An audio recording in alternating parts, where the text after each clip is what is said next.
Vamos a ver la parte, esto es bastante grande, ojalá podamos ver los dos primeros temas del aparato reproductor femenino. El aparato reproductor femenino tiene, masculino y femenino, tiene un conjunto de estructuras organizadas para cumplir una de las funciones vitales del ser humano. Ustedes saben cuáles son las funciones más importantes. El ser humano nace, crece, se reproduce. Entonces la reproducción también es una función vital del ser humano. ¿Cómo se organiza? En el sistema genital masculino, este está integrado por un conjunto de órganos que corresponde uno a una parte glandular, se señala que son los testículos, una vía excretora que está formado por las vías espermáticas que llevan el esperma hasta la próstata, ya hemos dicho, forman las vesículas seminales, etc. Entonces, un conjunto de estructuras que está formado por el epidídimo, los conductos deferentes, las vesículas seminales, conductos eyaculadores y uretra. Ese es el tubo, digamos, y glándulas anexas que comprenden a la próstata y a las glándulas bulbouretrales. Y finalmente se reconoce un órgano de la cópula que es el pene. Entonces, como ven, no es un tema aislado, no es tan pequeño como parece, es un conjunto de estructuras que vamos a ir describiendo. El tema de hoy es testículo y epidídimo. Entonces tenemos que comenzar situándolos en la vida embrionaria en la cavidad abdominal. Y en la cavidad abdominal están situados a nivel lumbar. Desde esa región, y ustedes lo han debido ver en embriología, van a descender para ocupar su posición definitiva en las bolsas escrotales a partir de un ligamento, el gubernaculum testis, ¿no? Que es una formación ligamentosa que lo vincula hacia el conducto inguinal y que va a llevar a los testículos a una vía que lo va a descender de la cavidad abdominal, lo va a aproximar al conducto inguinal, va a atravesar el conducto inguinal y finalmente va a ingresar a las bolsas escrotales. Entonces, ese es el camino que sigue desde su sitio de formación hasta su sitio definitivo. Este proceso es entonces largo y, fíjense, puede ocurrir algún problema. El descenso del testículo en algún momento puede que no se efectivice, puede que no ocurra, y es tarea y responsabilidad del médico el que en cada parto que atiende y cada niño que recibe, el verificar si además han descendido los testículos. ¿Por qué tienen que descender al escroto? ¿Por qué? ¿Por qué tiene que haber testículos en el escroto? ¿Por qué no nos tenemos que preocupar si ahí puede cumplir igual su función? Por la temperatura. Hay una diferencia entre 2 y 3 grados por debajo que necesita el testículo tener para una producción correcta de los espermatozoides. Entonces, lo que les decía, esta es una función de todo el personal de salud, no solamente de todo el que atiende un parto. Si es niño, hay que verificar que los testículos estén bien. Y hay que alertar y comunicar para hacer un tratamiento si no fuera así. Aquí yo les tengo una historia. Esto simplemente trae recuerdo, eso lo pongo ahí para no olvidar. La palabra testículo tiene varias especulaciones, ¿no? Para algunos viene de testis y para otros viene de orquis. De hecho, también se conoce como orquis al testículo. Pero lo que se utiliza es testis. Ahora, hay dos definiciones de testis. Uno que dice testis viene de usar la cabeza. Atestar es hacer un testamento. ¿Sí? Atestar, ¿qué quiere decir? Yo uso la cabeza para ver quiénes son mis herederos.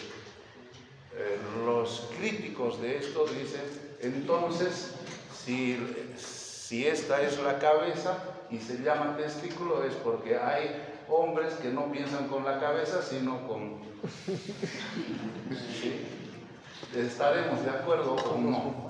Y hay otra corriente, que es la que tiene mayor relevancia, que dice que la palabra testis significa testigo, y de ahí viene el atestiguar. Y para eso hay que acordarse un poco de lo que es la cultura griega y romana.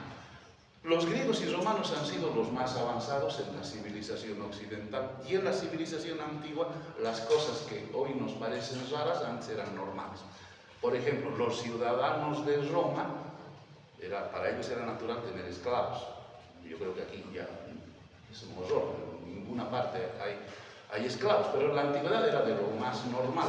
Les decía, la historia de la anatomía habla de las vivisecciones. El esclavo era mi propiedad. Si yo quería recostarlo y cortarle con un cuchillo y abrirle para ver cómo era la circulación, lo podía hacer, no tenía que dar explicaciones a nadie, era mío. Entonces eso era normal. Y la otra cosa, el otro tema que tenían era que en la Grecia antigua y en la Roma antigua, las mujeres no tenían la capacidad de atestiguar nada. Las mujeres no eran confiables, las mujeres mentían, no se las podía creer. Los únicos que podían hablar en el foro romano eran los varones, los ciudadanos libres además. El problema de ellos era entonces que había juicios y se podía y se debía atestiguar. Yo le he visto a él ha hecho esto, esta otra cosa. El problema era cómo yo sé que él está diciendo la verdad, si él va a ser un testigo. Entonces, eso que parece para nosotros sencillo, porque es levantar, poner una mano sobre la Biblia, levantar la otra y decir, juro que lo que yo voy a decir es la verdad, tenían un problema. Nosotros tenemos un solo Dios. Los griegos y romanos tenían infinidad de dioses, tanto que en la mitología romana pueden hacerse películas ahí.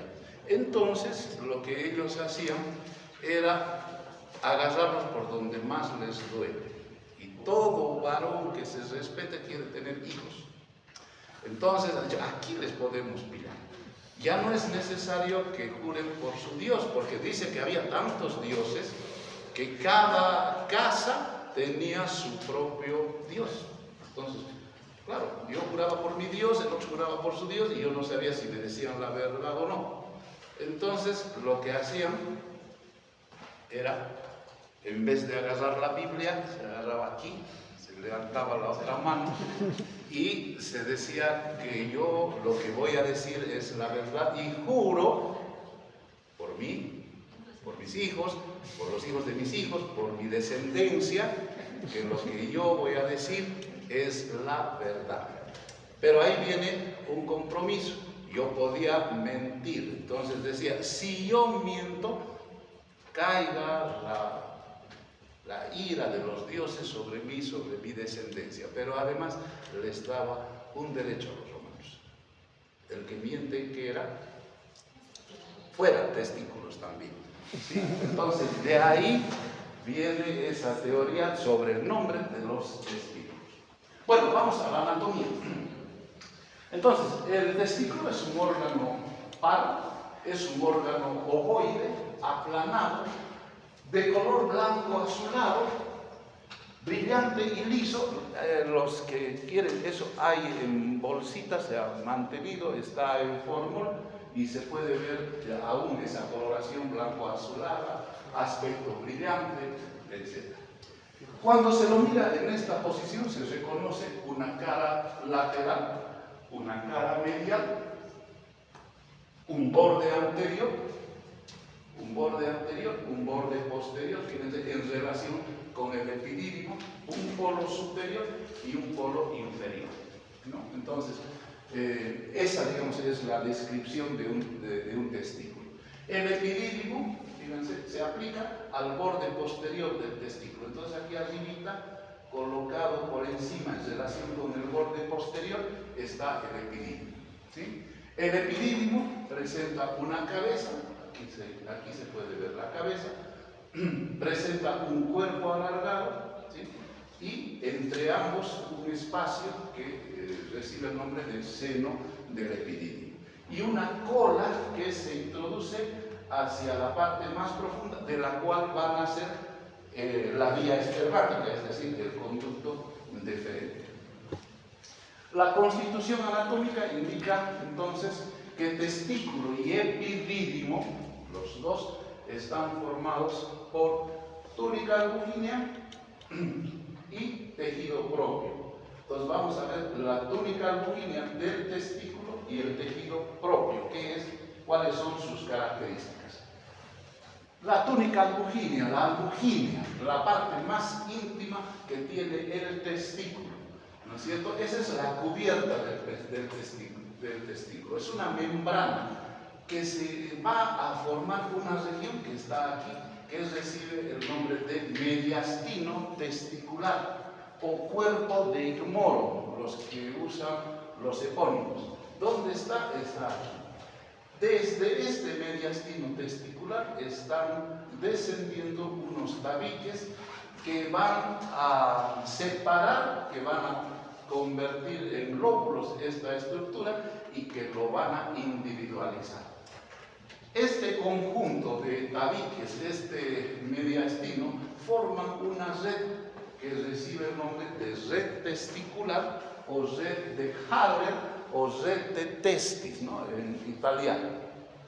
Entonces, ¿qué es la red testicular? Es la unión de los tabiques y su relación con el lugar de ingreso cerca del borde posterior para formar entonces la red testicular. ¿Qué hace? Envía tabiques testiculares y esos tabiques van a ir separando otras formaciones que son los túbulos seminíferos. Le van a dar un aspecto lobular o lobulillar. En su interior, entonces, los tubos seminíferos. Los túbulos seminíferos son los que van a producir los espermatozoides. Entonces, ya entrando a lo que es el tejido propio, vamos a ver que en el tejido propio están las células espermatogénicas, es decir, los futuros espermatozoides, células de sostén o células de Sertoli y células intersticiales o de Leydig. ¿Qué es lo que nos corresponde a nosotros en anatomía? Estudiar estos túbulos seminíferos. Estos túbulos seminíferos se encuentran rodeados y limitados por los tabiques y cada uno de ellos en su parte distal van a ser tortuosos, es decir, van a tener formas de espirales, van a insinuarse varias veces, fíjense, a uno síganlo y vamos a ver lo que es tortuosos. Sin embargo, a medida que se vayan acercando hacia el mediastino testicular, cada uno de ellos va a transformarse en conductos más rectos, ¿sí? Y van a ir convergiendo hacia el mediastino testicular. En realidad van a llegar hacia el mediastino entre 15 y 20 y son estos los que al salir del mediastino testicular se van a dirigir hacia la cabeza del epidídimo, ¿sí? O no solamente a la cabeza, sino también a parte del cuerpo de ese epidídimo. Veamos al epidídimo. El epidídimo dice, esto quiero que también se aclare porque a veces no hay una explicación, dice así en los libros clásicos, dice, el epidídimo está colocado a manera de cimera de casco sobre el testículo. Cuando yo leo eso, yo no sé qué es. Entonces he buscado la cimera de casco y lo que tienen es este penacho que tenían los guerreros antiguos, griegos, romanos.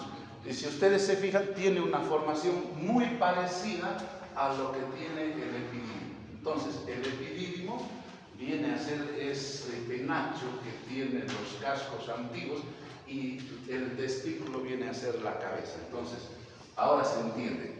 El epidídimo es un órgano parecido a la cimera de un casco que se coloca sobre el borde posterior del testículo.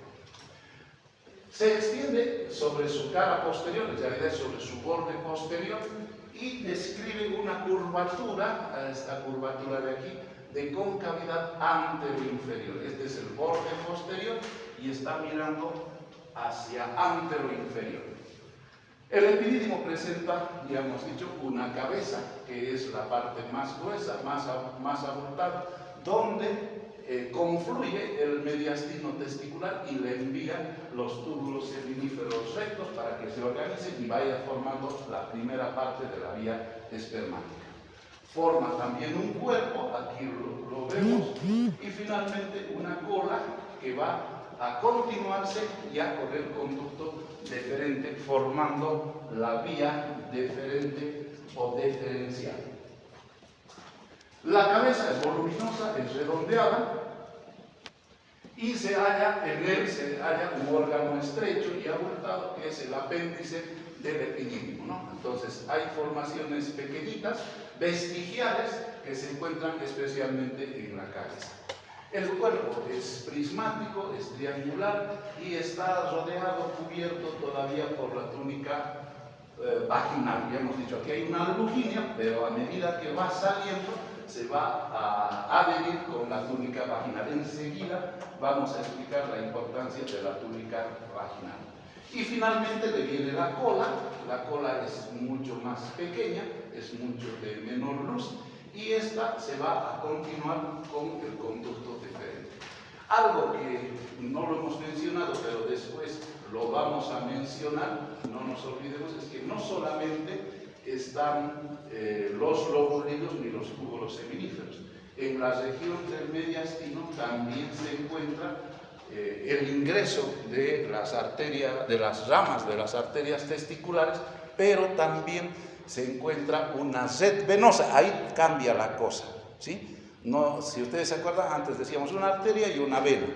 Hoy lo que estamos diciendo, entran vasos, pero sale una gran cantidad de venas. Esas venas que están saliendo por esta región van a constituir a la salida, y más adelante vamos a ver la importancia del plexo venoso pampiniforme. Entonces, es un conjunto de venas, en otras palabras. Y bueno, ahí lo vemos con sus tabiques, con los túbulos seminíferos, y aquí podemos ver esa misma representación y algo que hay que tomarlo en cuenta.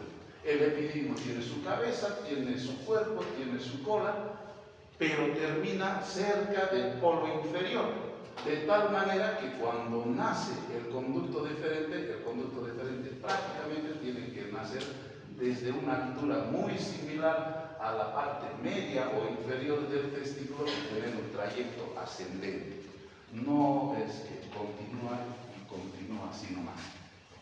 Bien, nos quedamos aquí. La próxima clase vamos a ver sobre el escroto.